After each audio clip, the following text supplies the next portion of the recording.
Greetings everyone, I'm Mar, and once again this is my opinion, and once again we are trying something different.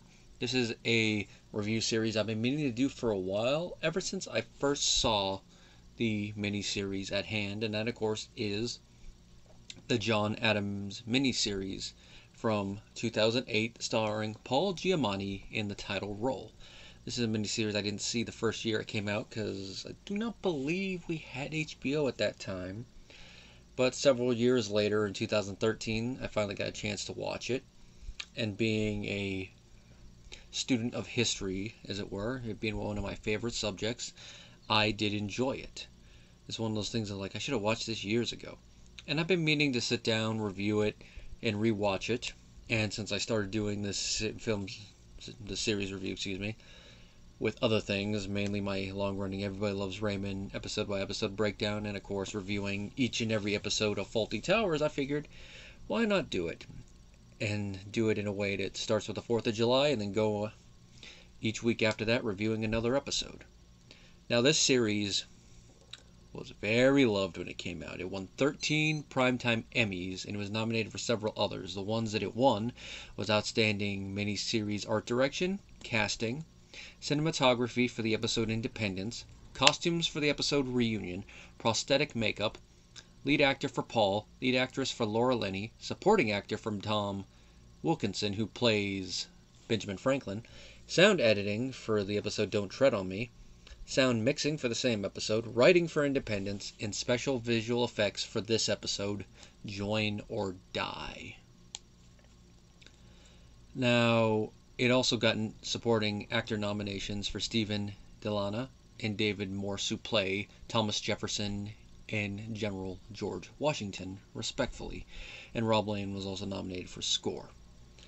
Now, and of course, in winning the Outstanding Miniseries, one thing I have to note is Tom Hanks was one of the executive producers, so he did win for that. But that's what happens when you... something's crawling on me, sorry about that. When you are the producer, you get that thing. Now, Tom Hooper directed all 7 episodes, so I do like that we got one director behind it, not going from one director to another, so you got a visionary continuity between episodes. So you know where you want to go from one episode to another. Be like, alright, okay, we're shooting this episode, this moment, so we can carry on over there. And since it's 7 episodes and lots of film, I can imagine that just planning it all must have been a headache. So we got to give Tom that.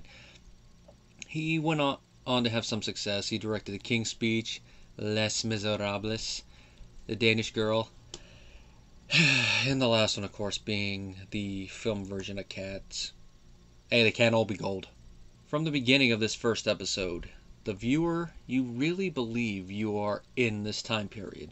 And I have to give a big round of applause and thumbs up for everyone involved in making this show. Because from the costumes, from the set designs, everything, you really do believe you're transported back into Revolutionary War era America. I mean, in this episode, we're in the pre-Revolution era, and then it goes into the post all the way up to the end when John Adams dies. But you really do believe it. And from the first shot, you're like, oh yeah. And of course, if the show is going to be centered around John Adams, played beautifully by Paul Giamatti, what better place to begin than with the Boston Massacre, which occurred on March 5th, 1770. And the trial took place that November 27th, and the jury deliberated for 2.5 hours. And they convicted 2 of manslaughter due to the evidence of firing in the crowd, but they were not hanged. They were only given the thumb branding. The Boston Massacre is one of those events near the beginning of the Revolution that is really talked about in schools. But the one aspect about it that when you look at it, you go, really? I don't remember being told about until I hit college, because they kind of have to gloss over it. And that, of course, is that it's called the Boston Massacre, but it should really be the Boston Massacre. A few people got shot, and when you really look at the facts of it, it's like, this is a clear-cut case of self-defense. From what I managed to look up real quick just to talk about that incident, it seems that the 2 that were convicted were mainly due to the evidence of them firing directly into the crowd. Nowadays, they would probably get off with self-defense. Even if you're one of those people who are like, cops should not shoot people. If it's self-defense no matter who it is. And in this case, it was self-defense, but because of how the time was, they're going to get convicted. But of course, because of the fact they fired in originally, that is why the mob wanted blood. They wanted them hanged. Prosecution brought them to trial. And how the episode shows it, John Adams is the only attorney in the city of Boston that will agree to take the case. But to do so, he first talks with Captain Preston, who was in charge of the soldiers that night, and his men.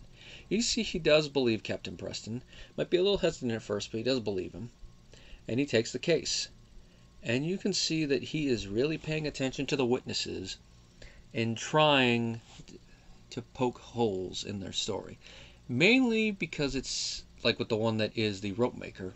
It seems that he is trying to spin the facts in a way to where his own preconceived bias against the soldiers and the British, even though at this point they themselves will be British, but this is where the difference between British from the island and British from the colonies was starting to become a big thing, which eventually led to Americans creating their own unique identity. But he manages to get the truth out of him. He gets the good testimony out from the slave character, which that scene is very tense because of the fact of how the courtrooms are set up, where the witness doesn't have their own seating arrangement, which I don't know if that's accurate to the time period or something they decided to do for dramatic effect. But if it is accurate to the time period, I'm glad they changed it because of this scene alone, with how they set it up, where he's just sitting there and you can see some of the other people around him. They're trying to get him to not tell the full truth. So they're essentially witness tampering. And he does manage to get the story out, John Adams. Paul Giamatti, just the scenes of him being a lawyer alone, he deserved that Emmy. But you combine it with everything that we see from him throughout the rest of the series, it's an Emmy well earned. With how the show shows it, John Adams managed to... With how the show shows it, John Adams manages to get all of the soldiers, Captain Preston all the way down to the lowly privates, found not guilty. And that scene is tense because it's a 2.5-hour deliberation. They never mention that by word, but watching it you're like, ooh, it's not good. That quick is not good. And when you hear that you're like, whew. Now the thing I like about this episode is it shows that even though there is animosity between John Adams and his slightly richer cousin Sam Adams, played by Danny Houston, there is still a love and respect between them. I mean, you see a little bit of that love in the other scenes where they're talking, where Sam is trying to talk John into not defending them and also to join his cause, because Sam Adams is a member of the Sons of Liberty, as John refers to them as, and he is essentially part of the extremists who really want America to be independent, or at the very least to get rid of all the taxes and, you know, be a little bit more self-sufficient and be like, hey, we're Englishmen. If you're going to treat us like that, we shouldn't be Englishmen. The ones that are essentially rabble-rousers, to use a phrase that is used at one point in the episode. They're the ones that really do stir up the Boston Massacre as shown. Now, obviously, we don't know if any of them were directly involved. Some of them probably were. But with how it's shown, you know, Sam being there and then John coming in, stopping him from creating a lynch mob in order to give the people who were injured some medical attention. That is put there for dramatic effect, and it's a nice way to open the episode. John returning from a day of work, him going outside with help with a fire, all of a sudden gunshots. Nice way to show the massacre without showing it, because then it leaves the viewer to be like, I wonder what actually happened. Now back to my main point before I got off on that side tangent. With all that, with Sam to be one of the few people who is not outraged by the verdict, just seeing him like stoic, like, and then when he makes eye contact with John, he just does a simple courtesy bow, as if like, you have my respect, cousin. You managed to convince Bostonites that these men did not do it. You are an excellent lawyer, and you are a good cousin. Now, the other event besides the Boston Massacre that is talked about in this episode, they mention the Boston Tea Party, but it's not mentioned directly. They mention the taxes that Britain brought up, which they do it from an everyman perspective, where both Adamses and a couple other figures in Boston are talking in a room. Now, this leads to the First Continental Congress. Now, the episode ends with the nominations being announced, and John, of course, being there, but the thing that really sells it is the fact that it's Sam who recommends John be a member of this Continental Congress. And he agrees to, because as he puts it in his speech, our rights come from our God. They come from us coming together and agreeing that these things should be allowed.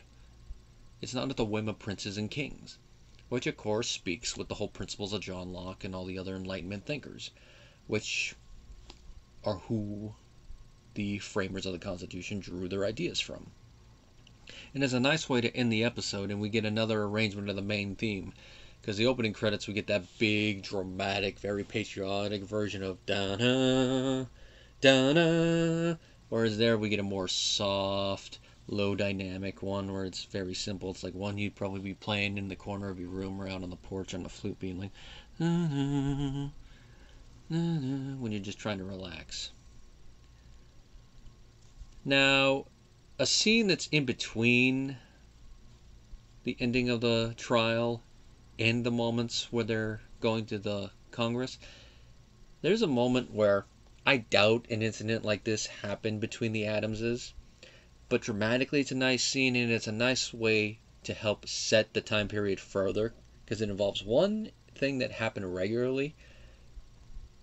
I use regularly, but the way they bring it up in schools, it seems like it was a regular occurrence with unpopular people in this time period.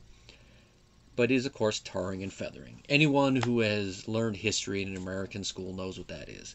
So they strip you naked, they would throw tar on your body, warm tar to burn and really get you, and then they throw feathers on you for humiliation. And of course, if they really didn't like you, they'd ride you on the rail and get you out of town. And that's what they do to this young man. Now, however, according to IMDb, how it's shown in this episode is based on what happened to Customs Officer John Malcolm in 1774. He was reprimanding a young boy who had crashed against him with his sled and then knocked him unconscious. And then, when George Hughes tried to defend the boy, he was knocked unconscious with his cane. And this was the one of 2 times he was tarred and feathered in his life. So it's like, wow, once? Hopefully there weren't any scars, because the second time it'd be like, oh, Crockett, we've gotten this guy already. Let's ride him again. The way they do it here, it's like, he's just doing his job. Even if you don't like the taxes, the man is just doing his job, and you're going to jump on him. Sam's a little bit to blame there, because he does help rile up the mob. John's looking around like, really, Sam, you agree with this? It's a nice little dissent between them that shows that even if they do agree that the British government does go a little bit too far, their principles and how they want things accomplished are different, at least at this point in time. John wants to do things within the law, by the book, and try to change things from within, where Sam is a little bit more extreme in his viewpoints, hence the tarring and feathering. By the next scene, John still is a little bit by the book, but he's a little bit more open to outside ideas. Now, there are a couple lines that have always stuck with me, mainly one that is said by John Adams in here. But there was one that was said by Abigail right before the closing arguments of the trial section that I think is a good line. It is, you don't need to quote great men to show you are one.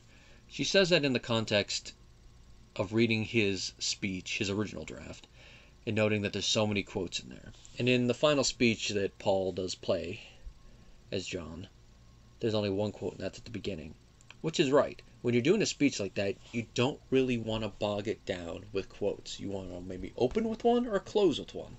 That's something we learned in personal communication this year. And it's right. Now I really understand that. You want to try to tell it in your own words. I mean, if you're going to cite other people as sources, maybe bring something up. But that's more like it for a speech like that. For a thing like this where it's a closing argument, you just want to stick to opening or closing with a line. You just really want to make your argument. And with his argument, he does bring up a couple good bits of quotage. One of which is that he points out the fact that the men were in the right to self-defense. A sentry's post is his castle. That moment always stuck with me there, the way he says it. A sentry's post is his castle. By law, he can defend himself. Nice moment. And another one. I believe this is derived from something he did say. If not, it is a good line that they gave him, though, and that is, facts are stubborn things. And when it comes to the law or trying to prove anything, that is true. They are stubborn things, especially if they're clear-cut, and it's hard to disprove them. They can be stubborn, and you have to change your opinion to the facts. The facts should not change to your opinion. And I do like that, of course, in the episode and in real life, the jury did go with that opinion. These are what the facts are showing. They are stubborn things, and we have to abide by them. Overall, this is a pretty good first episode and a nice way to begin this John Adams miniseries. Introduces the world perfectly, shows the character of John Adams. You really do believe that he and Abigail are a married couple, which does help with the casting because these two previously played a married couple in the Nanny Diaries. So we got that little bit of continuity there. You definitely believe them, even though in real life there was a 10-year age difference. But that doesn't mean there wasn't an intelligence and a intellectual difference. I mean, they always see them talk with each other. From what I gathered, is exactly how they really do talk with one another. Abigail was John's best confidant, from what I understand. So I do like that they play that up there. Really do believe that these two are in love.